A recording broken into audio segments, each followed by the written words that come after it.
Welcome to the Shannon Atchison Show, real business talk for real life. I'm Shannon, creative business coach, digital product lover, and your strategy sidekick. I've built a business that fits my life, and now I help other women do the same. No hustle, no fluff, just smart, honest conversations about building a business that works for you. Let's dive in. Okay, here's the deal. After every guest episode, I like to pause for a sec to pull out the good stuff. The moments that made me nod, scribble notes, or rethink something I thought I believed. There's always something they say that sticks with me. A tip, a mindset shift, a smarter way to do something. And I don't want these conversations to just sound good. I want them to help you build a business that actually fits your life. And I figure if I needed to hear it, maybe you did too. So this episode, it's just that, the gold, the stuff you can actually use. Short, punchy, and straight to the point. So you can take what you need and run with it. In my last interview with my friend Courtenay Hartford of Creekline House, we talked about, how to build a creative business that's aligned with your life. And so in this episode, I'm going to share 5 key points that I took out of that interview with Courtenay, things that really impressed upon me, reminders that I already knew, but also sort of things that were a little bit eye-opening. And I really hope that they're 5 things that you can at least take one thing out of it. So the first thing is, number 1, don't overthink, just start. Courtenay didn't wait for a business plan or sort of a 5-year vision. She just started sharing. She took photos. She blogged. She said yes to the next right thing. Again, another theme in these podcast episodes is the next right thing. You don't need to have the whole picture in front of you. That sort of snowballed for her into a full-blown business with 2 50-50 parts, her blog and her styling and photography business. So it can be really easy to stall out, especially in the beginning or when you've hit a wall, waiting for, clarity or waiting for the whole picture of what something looks like. But often, clarity comes after you move, after you take a step. So don't overthink something. If you're at a place in your business where you don't know what the next move is, either you're just starting out and you're not 100% sure, take a step, look into something, buy a URL that fits, whatever it is, take a step. Even if you don't know what comes after that, just start. Don't overthink it. You can always make a change or pivot later as sort of the path becomes a little bit more clear to you that you should be on in your business. If you've been doing business for a long time, definitely, just take the next step. If you sort of feel paralyzed and don't know what to do, just choose one. If it ends up being the wrong thing, all of you wasted a little bit of time, but you've learned something more than likely, and you've made some progress because you moved. You didn't stay at a standstill. So don't overthink things, just get started. The second thing I took away from my interview with Courtenay was to think outside the box and fill a real gap or a real felt need. Her second business, Art and Spaces, is, from the outside, it looks a bit like just a photography gig. Not that there's anything wrong with that at all. But the thing is that it solved a problem no one else was touching. Courtenay had looked around for a while and sort of, she's an observer of things and she loves design and things like that. And she noticed that a lot of businesses in her area, cabinet makers and maybe even realtors or people who were doing renovations, contractors, things like that, they were doing beautiful work and she knew it was beautiful quality work, but the photos that they shared of those things just didn't share that, right? Like there's a difference between a well-angled, well-lit, well-styled photo and just a photo that someone who doesn't have any experience with those things clearly has just snapped. And so she did something that no one else was doing, and she combined home staging or like after construction staging with photography into one package.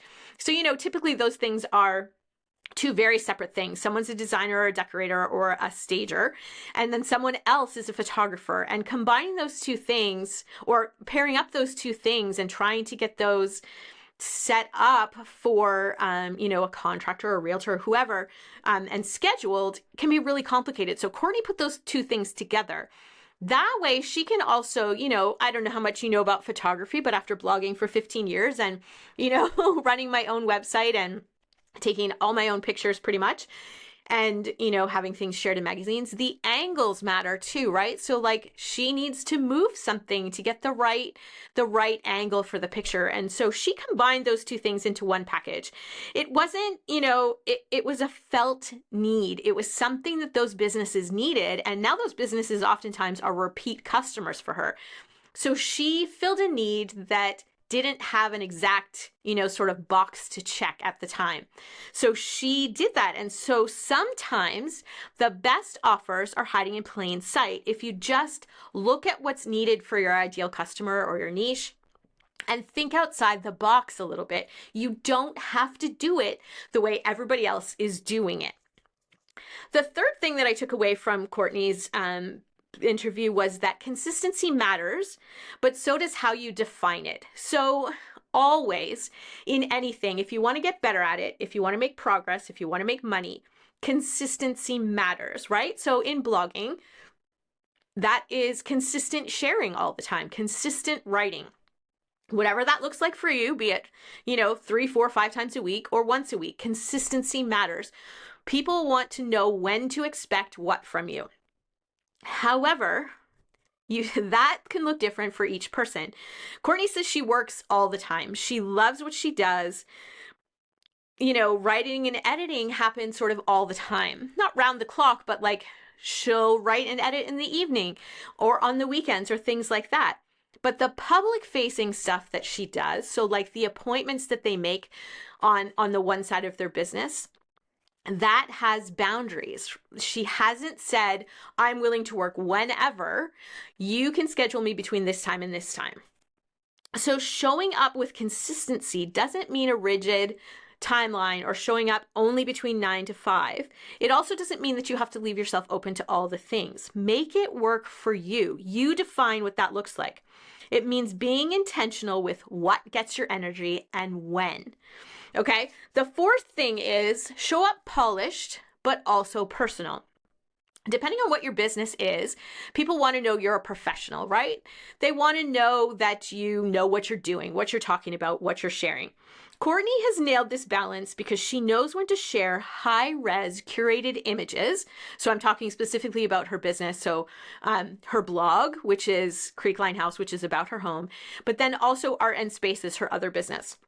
And so she knows when to share those high-res curated beautiful images and when to snap just a casual iPhone photo.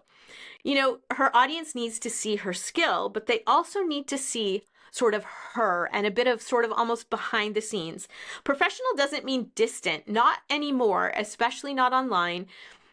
Again, depending on your type of business, if you're, in finance or something like that, it might be a little bit different. However, most of the people I'm talking to are creative entrepreneurs. And so you kind of need to find that magic in the mix of curated and polished and also casual and behind the scenes, because your people want to see both sides of you and both sides of your business. Finally, the fifth thing that I took away from my interview with Courtenay was your dreams might come true, just not how you expected. So we talked a little bit about this in the interview. Courtenay dropped out of design school. She got most of the way through, and then, life happens, and she needed to drop out. But now she styles homes basically for a living. She is in the design world. She does her own house. She does the houses and the places where she does photos for her other business. I thought I'd be a teacher or an interior designer. Those are things I really, really wanted to be when I was younger. In the end, I ended up homeschooling my kids and teaching online through Homemade Lovely and teaching design through Homemade Lovely as well. So my dreams came true. They just didn't look how I thought they would. So it's really funny how life works out. The dreams can show up. They just might be looking a little bit different than you thought. So those are the 5 things I took from my interview with Courtenay. Don't overthink, just start. Think outside the box and fill a real gap, even if it doesn't look like you thought it would. Consistency matters, but It matters how you define it for your life. Show up both polished and personal, and your dreams might come true, but they may not look. Okay, that's it for today. Just a few takeaways to tuck in your back pocket or to try out this week. If one of them hit home, I'd love to hear. Email, DM me, or leave a review. And if you haven't listened to the full interview yet, go back and hit play. It's totally worth a listen.